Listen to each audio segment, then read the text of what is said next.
வணக்கம் மக்களே, சற்றுமுன் கிடைத்த தகவல் ஒன்றை பார்க்க போகிறோம். அதாவது எம்எல்ஏக்கள் அனைவரும் எடுத்த முடிவு திடீர் தகவல். இந்த ஒரு தகவலை பற்றி தான் நாம் பார்க்க போகிறோம். தகவலை பார்ப்பதற்கு முன்னதாக நீங்கள் நம்மளுடைய சேனலுக்கு புதிய பார்வையாளர்களாக இருந்தீர்கள் என்றால் மறக்காமல் நம்மளுடைய சேனலை சப்ஸ்கிரைப் செய்து வைத்துக் கொள்ளுங்கள் மக்களே. தற்சமயம் வரைக்கும் மிகப்பெரிய அளவில் பேசும் பொருளாக இருக்கக்கூடிய அனைத்திந்திய அண்ணா திராவிட முன்னேற்ற கழகத்தின் பிளவுகள், மோதல்கள் முட்டி மோதி கொண்டிருக்கிறார்கள். இந்த ஒரு சூழ்நிலையில் அடுத்த கட்டமாக இருக்கக்கூடிய ஒரு சில விஷயங்கள் என்னவாக பார்க்கப்படுகிறது என்றால், குறிப்பாக சொல்ல வேண்டும் என்றால் நம்மளுடைய முக்கிய அங்கமாக இருக்கக்கூடிய ஓபிஎஸ், இபிஎஸ் இவர்களுடைய இருவருடைய மோதலே அதிமுகவை பிளவுபட்டு ரொம்ப மோசமான நிலைக்கு தள்ளப்பட்டு வைத்திருக்கிறது.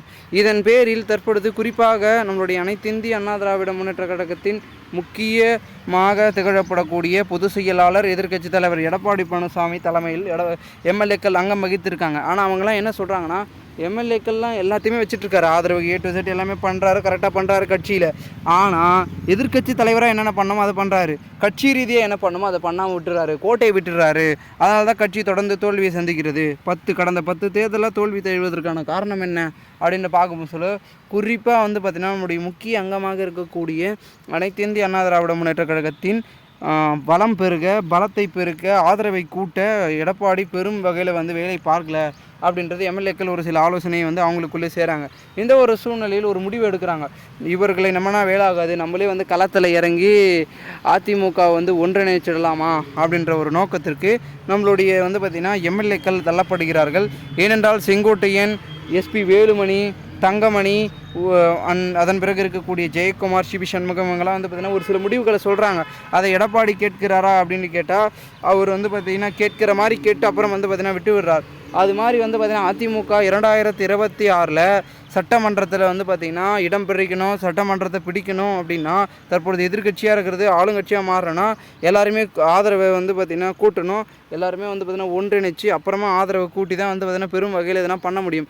இல்லைனா டோட்டலாக கதை ஃபினிஷ்ட் ஆகிடும், ஒன்றுமே பண்ண முடியாத சூழலுக்கு நம்மளுடைய பார்த்திங்கன்னா எடப்பாடி பழனிசாமியும் அதிமுகவின் பார்த்திங்கன்னா இரட்டை இலை சின்னமும் தள்ளப்பட்டுவிடும். அதனால் முன்கூட்டியே எல்லாத்தையும் செய்யணும். ஏன்னா இன்னும் தேர்தலுக்கு ஓராண்டே இருக்கிறது. டக்குன்னு போய்டும். ஒரு ஆண்டில் பார்த்திங்கன்னா சும்மா கதையாகிடும். ஏன்னா 2024 தேர்தல் இப்படி தான் சொல்லிகிட்டே இருந்தோம். ஒன்றும் ஓராண்டு இருக்குன்னு ஒரு நாளும் பார்த்திங்கன்னா மிக வேகமாக போனதன் காரணமாக மிகப்பெரிய லெவலில் பார்த்திங்கன்னா தோல்வியை அதிமுக கொடுத்துருச்சு. ஸோ இந்த ஒரு சூழ்நிலையில் நாடாளுமன்ற தேர்தல் எப்படியோ முடிந்து விட்டது. சட்டமன்ற தேர்தல் அப்படி கோட்டை விடக்கூடாது.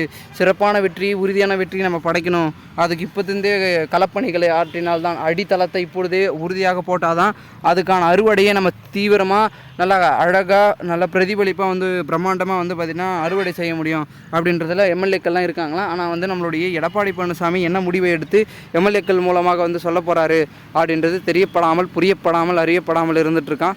ஒரு பார்ப்போம் என்ன நடக்கிறது, என்ன மாதிரியான விஷயங்கள் என்பதனை.